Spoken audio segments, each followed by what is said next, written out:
Hello Internet, AdoptedMike here, and in this video I'm going to be doing a build with this Lian Li Testbench.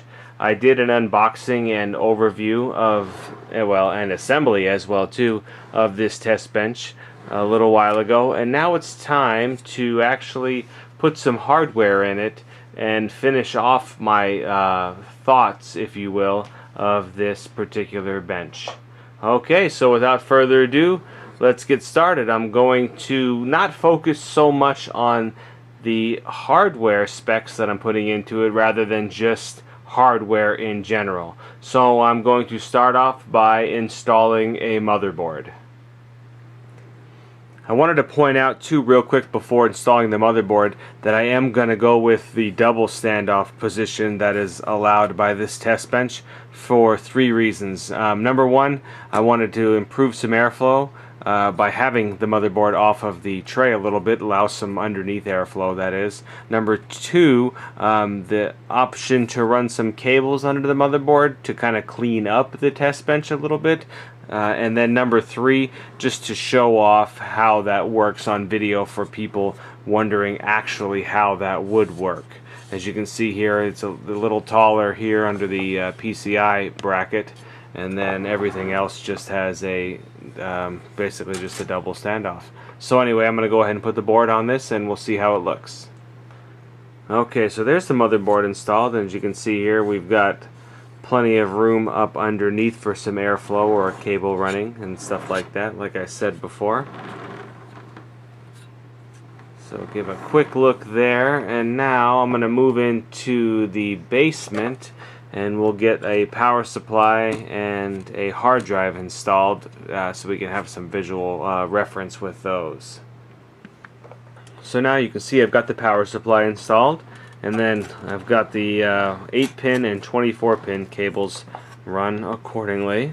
I've got this one up here plugging into the 24-pin through that little hole there, and then I've got the 8-pin actually running up underneath and coming out of the hole underneath the CPU socket, coming out that way.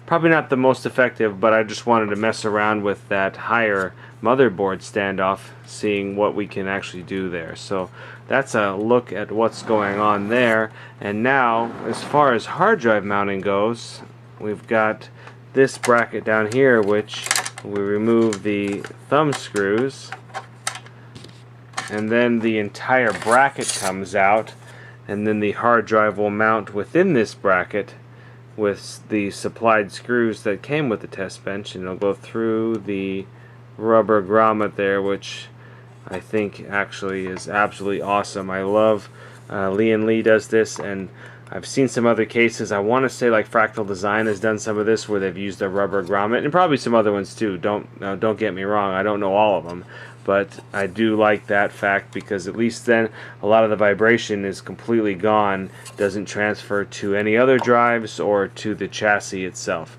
So yeah, so that's how we do that. So we put the hard drive in there, and then we slide that back into place. And then there's the end result there. And as we spin around, we can see we've got our access to our drive there, or our SATA power and data anyway. And then we also have the DVD drive. You can't really see it in the camera angle, but we've got there. So we've got a good lineup there. So now we can easily power and then run the cables for those back to the motherboard. Alright, so that is going to give us a pretty good look, starter anyway. And now let's go ahead and start populating the top portion with any kind of graphics cards, CPU coolers, stuff like that. So you can tell from this view that we literally have, like, from the motherboard to the ceiling. I mean, the sky's the limit on cooler height. On this particular thing, there's definitely nothing going to hold us back as far as height goes. Obviously we still have to go within the width constraints of the stuff around it on the motherboard, but I mean, we've got plenty of room to mess around. But I'm going to go ahead and attempt to put an all-in-one liquid cooler here, specifically an H100, and we'll get it mounted there, and then I will mount the radiator then on this side bracket. So I can't believe I didn't notice it from the beginning, but definitely the fan holes don't line up, and I don't even know why I thought they would, being that it's more of a 140 millimeter fan, so possibly a 280 rad could fit here. Unfortunately, I don't have one to test, but I mean, this kind of does work. I mean, the fans will still spin, it just looks sort of goofy. So probably the way to do it then would be really just to mount it up and down vertically instead of sideways, so at least then the top fan, actually, well, no, the top fan will still won't clear this top part of the bracket anyway. Well, so anyway, long story short, it's not necessarily ideal for a 240. It will work. It might be better with a 120 or possibly a 280, or for that matter a 140 as well too. So there's different options there, but the two 120 mil just isn't gonna quite work. It just doesn't look right. But anyway, just to take a look at it, that's how it would turn out. And now I have a GPU installed, so you can kind of see what it looks like with a GPU. This happens to be a 7970 actually, so it's definitely not a huge graphics card. In fact, it's just a little bit longer than this motherboard is in general. So you can take a peek here.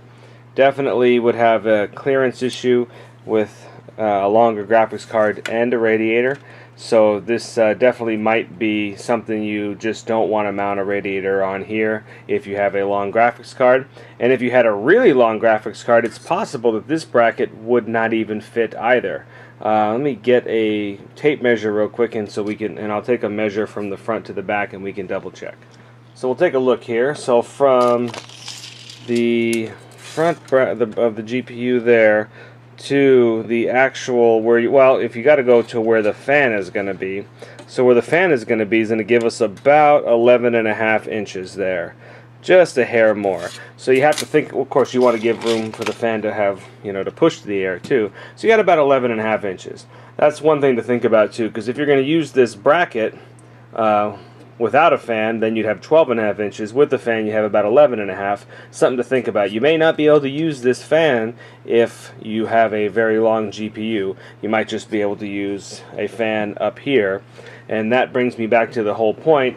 This might just be better off being a single radiator up here too, because then you'd be offset enough from the GPUs having a radiator.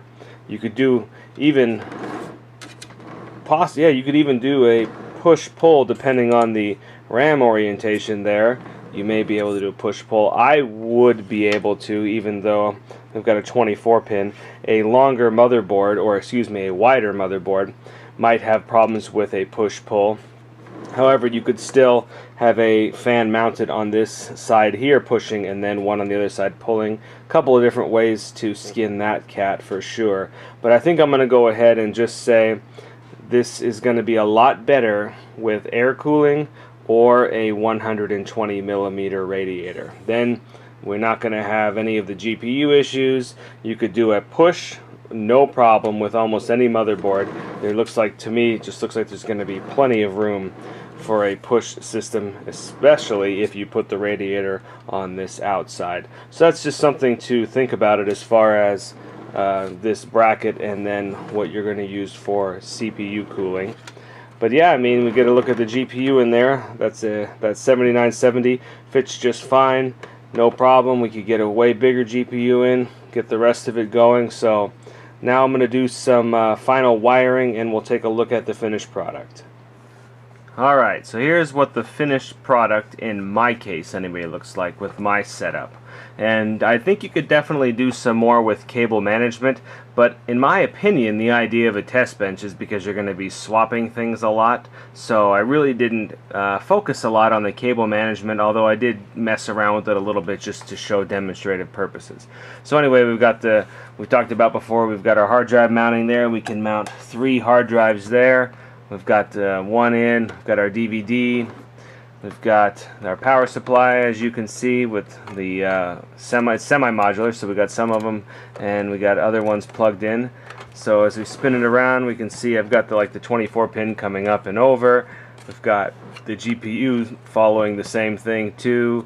The 8-pin I actually messed around with and was then easily able to get it underneath the CPU cutout when I did the double standoff, so that's possible there too. As well as I did the same with the SATA cables. I actually ran back up underneath and then back around into here. So there was definitely enough room to run a limited number of cables underneath the motherboard tray, and like I said, you could probably do more, but that's not exactly what I was trying to demonstrate with this. I was just showing a couple of different options, stuff like that.